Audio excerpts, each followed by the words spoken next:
check the wrist, man, got him hot. Hey, man, can't ball like this, man, Lord. Pass the big skin, but he stretch a distance. I'm talking a few 100,000 yards, you just on your 5th grand. Run it up, run it up, run it up, run it up, round it up, count it up. Hey, hundreds and 50s and 20s, no 5s and no singles, don't count on them. Hey, she want it like me, cause I like she can't count on him. She try to be nosy and hit up my ex, she like, girl, you can count on him.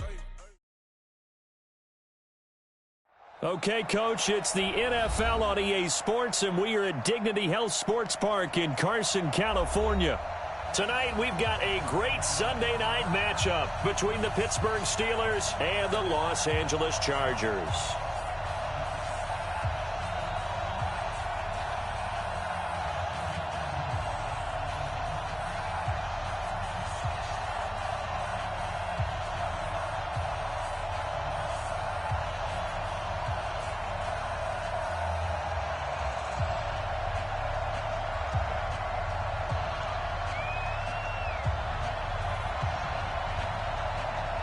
Set to go now in Week 6 of the NFL season, and we are underway on EA Sports. That's fielded in the end zone. And he'll take it back to about the 19-yard line.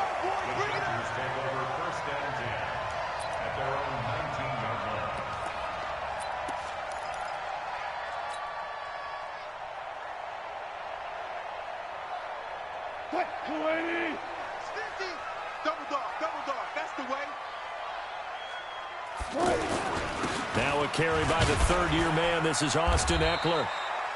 T.J. Watt in on the tackle. What a great surprise Austin Eckler has turned out to be. That's the kid that was undrafted out of Western State, signed with the Chargers in 2017, and then last season, 554 yards at 5.2 yards per carry, and then he was also effective catching the football. 39 receptions, over 400 yards there. A great compliment to Melvin Gordon. On second down, Eckler. And he'll take it forward for about 5 up to the 28-yard line. All right, Brandon, I know we're in the early going here, but those kind of runs, they're going to open up a world of opportunities for this offense going forward.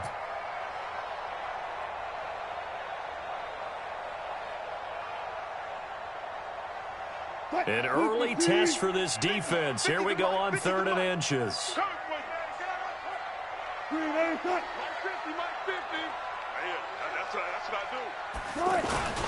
They'll try to pick up the first with Eckler, and he picks up the first before he's taken down at the 29. Officially a gain of just a yard there, but they do convert on 3rd and inches. First and 10 at the 29-yard line.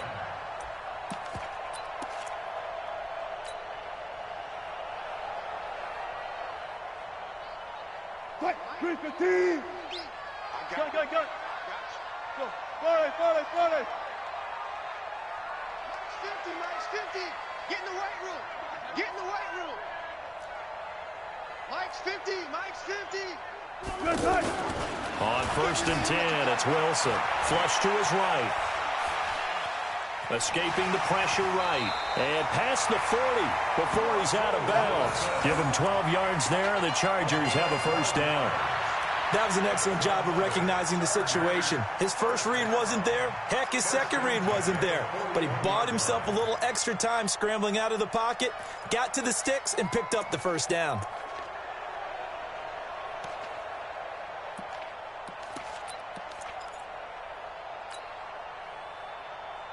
Two first downs have him up to the 41 now for 1st and 10.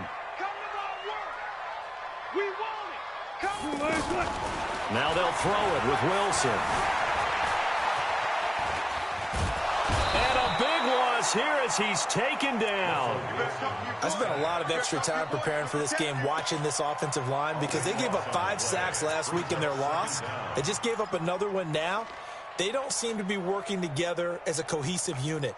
Right? 4 guys might have it right, but the 5th guy is giving something up. They've got to find a way to all get on the same page.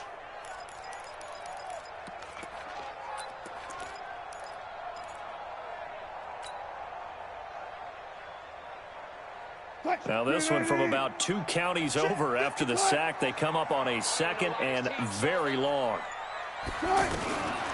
Wilson. He will find the rookie from Ole Miss. That's DK Metcalf.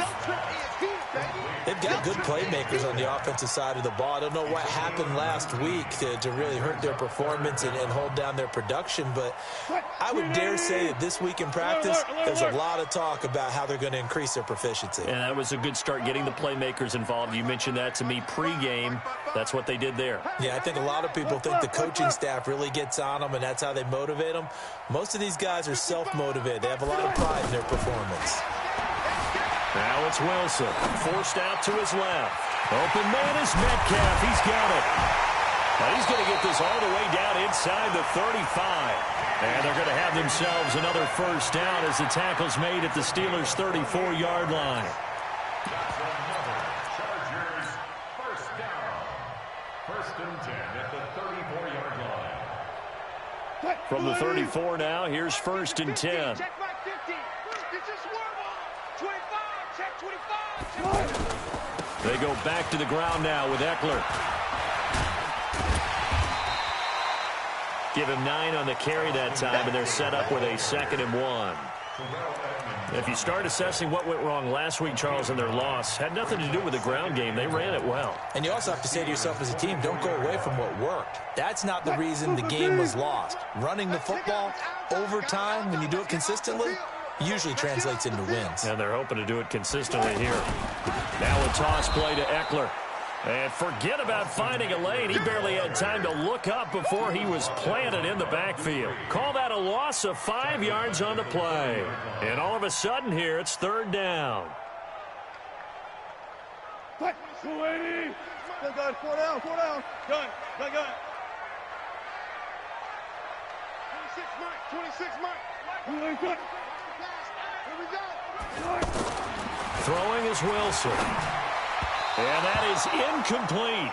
Not only was the call spot on, how about the execution of that defense right there? The zone was absolutely locked up tight. He was trying to force it in there on 3rd down. But if there's a time to force it, he felt like he needed to make a play, right? Yeah, exactly right. 3rd down, you got to try and find something. There's nothing available there for him. The Chargers, a team that's really been plagued by poor field goal kicking the last decade or so, but I think they feel they've solved their problems with Badgley. I would say so. He went 15 for 16 in 10 games last season, undrafted out of Miami. And remember, he had 5 field goals in the playoffs against the Baltimore Ravens. Good starting field position for them here as they come up 1st and 10. Hey, watch it. Check.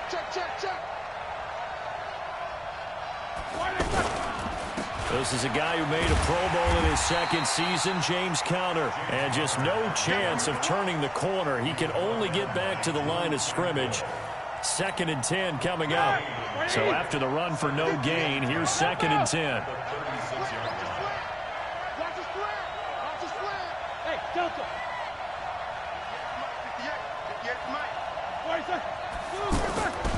Here's Roethlisberger. Going top shelf for Smith. Oh, he's trying for Smith-Schuster, but it's intercepted. Picked off by Nasir Adderley, the rookie from Delaware. And a super return as he gets us all the way down.